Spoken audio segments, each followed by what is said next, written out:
Hi, I'm Rebecca Johns. I'm the School Programs Manager at the Stark Museum of Art, and I want to talk to you about the theme for the 2025 Juried Student Art Exhibition, and our theme is Joys of Childhood. We picked the theme because we are going to have a special exhibition called Childhood Classics, 100 Years of Original Illustration from the Art Candy Collection. And this exhibit will be on view March 8th through July 12th in our gallery at the Stark Museum of Art. And it is going to feature original illustrations from childhood books that you may have read growing up. And so we wanted our juried art to connect to that. So our exhibition will be juried by staff at the Stark Museum of Art. They'll be considering how your artwork embraces the theme that we have selected. We will choose up to 100 works of art that are created by 4th through 12th grade artists in our area, and it'll be displayed in our community gallery and also featured in an online exhibition. And once again, we're doing it in conjunction with our special exhibit. So our theme, Joys of Childhood, means that your artwork should illustrate a joyful image from childhood. How do I create an artwork emphasizing childhood joy? So let's brainstorm together. And first, I'm going to pick some works of art from our collection in our museum that depict, I think, elements of childhood joy. So you could decide to depict your theme through thinking about how you portray childhood joy with your family or with families in general. And so on our left, we're looking at a beautiful painting by Nikolai Feshin, Mother and Child. And this is a painting he painted of his wife and his daughter enjoying breakfast. She's feeding her daughter, and it feels joyful. It feels safe and comfortable and peaceful. Beside it, to the right, is a different work of art by Lois Smokey called Kiowa Family. And we are depicting a family that is clearly Native American and dressed in their Native American clothing that you associate with them. And you can see that no matter whether you're a grown-up or a child, your clothing identifies who you are.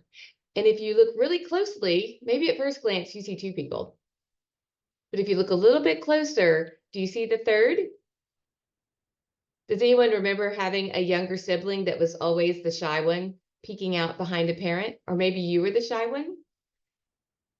So these everyday moments in childhood can definitely portray the theme. All right, let's go to the next. Could a game, sport, or activity show childhood joy? So maybe you have something that you love doing or loved doing when you were young, maybe t-ball, basketball, dance. So we have a painting in our museum that's called Indian Women Playing Ball on the Prairie, and it's by the artist Seth Eastman. And it is showing a group of Native Americans. They're playing a game.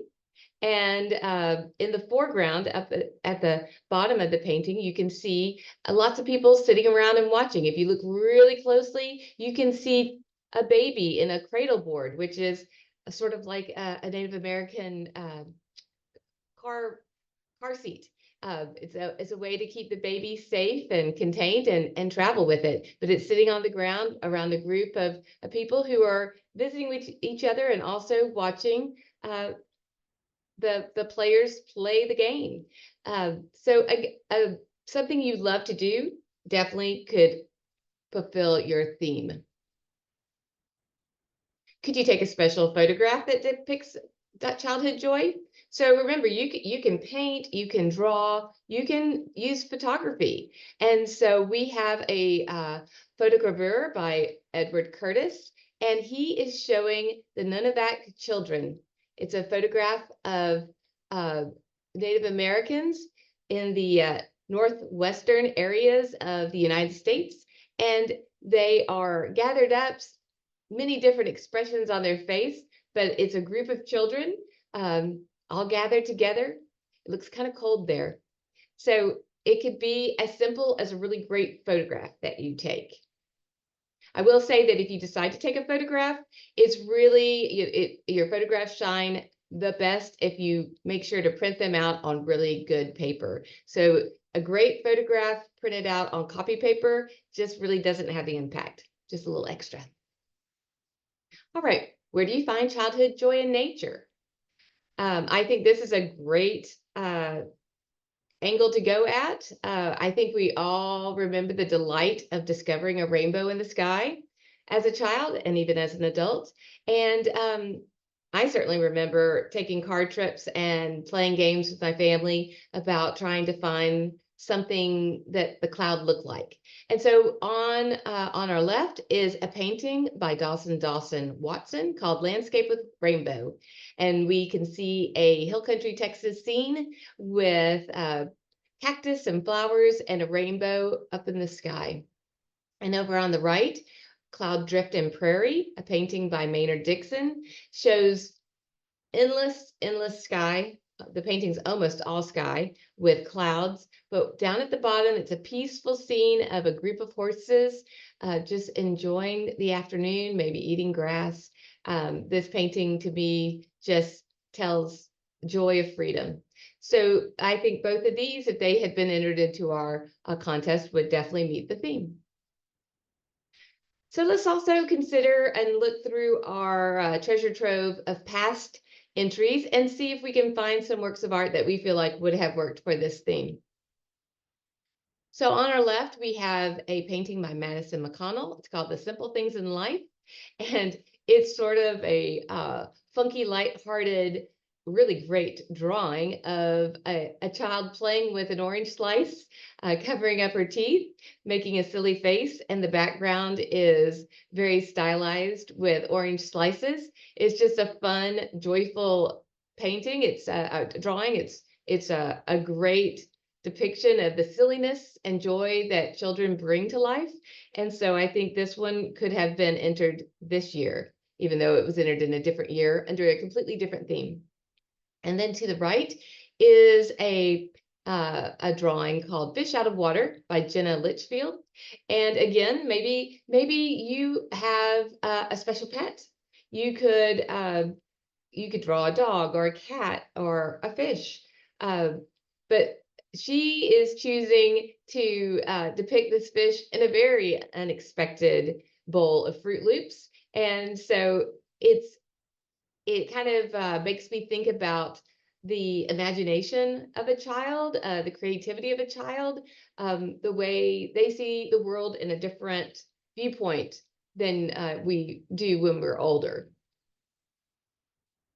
Here's some other ideas.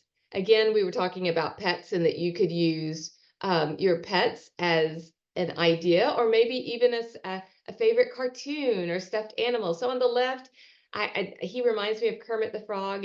The title is The Green Frog. It is a collage by Lily Farrer, and collage is a really great medium to consider. So if you feel like you couldn't create a drawing that stood at the top among your peers, you might want to brainstorm a different way of creating art. All art isn't paintings and drawings. Collage, like we talked about photography, is another great way to put your ideas to your theme into a really great work of art. So we have that on the left, and then on the right is a scratch art piece. It's called Your Home by Addison Estes. And I would only have to assume that this is her beautiful dog and that he is happy or she is happy that Addison is home. And so these two works of art are great solutions to a Joys of Childhood theme. All right, so when you're thinking about what to make, let's recap. Let's brainstorm. You could be a special memory from nature, maybe a ski trip, a trip to the beach, to an amusement park. It could be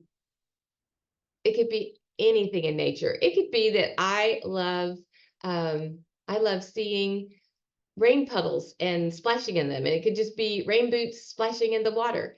It really can be almost anything. Could it be a special pet or favorite animal? Could you just depict a moment from everyday life that brought you joy? So it doesn't have to be a big event. It can be just a really great day. It could be a portrait of yourself as a child or of a child. It could be a representation of a meaningful moment in your life. It could be a drawing or a photograph or some type of work of art that depicts your favorite toy or food or books. Books play a big role in childhood and hopefully beyond, but that could be a great place to start. And how will you make your art? We've looked at drawings in pencil and colored pencil. You could make it in pen and ink or Sharpie. You could watercolor. You could paint. Mixed media, we looked at the collage um, or other two-dimensional media. And don't forget digital media. You could work digitally and do something using some type of computer program, or you can take a great photograph. But remember, your art must be two-dimensional. It must be no smaller than 8 by 10 when submitted and no larger than 9 by 12. We have stock frames that we frame all the work in, and so your art must fit into our frames and mats to be considered. All right, so let's think about important dates. Your artwork must be received by Wednesday, February 5th at 5 p.m. when we close. Our featured artists and award winners will be announced on the Stark Museum of Art website no later than Wednesday, March 5th. All artwork meeting requirements of submission will be scanned and featured in a digital exhibit and displayed in the museum on a TV in our community gallery, and it will also be online. We will have a juried art reception, and it will be Wednesday, April 2nd from 5 to 7:30 p.m. All artwork that's submitted from Orange County schools, once the show is over, will be delivered back to Orange County Public Schools on May 20th, 2025. If you're outside of Orange County or a private school or homeschool, you will need to pick up your artwork between May 20th and May 23rd, 2025. And artwork that is not picked up will be deemed donated and will be discarded or used for other purposes as deemed appropriate by the Stark Museum. If you have any questions, if I didn't answer the question that you have, please don't hesitate to reach out. I have my email and my phone number on the screen. We're here to help you, and we look forward to enjoying your interpretations of joys of childhood.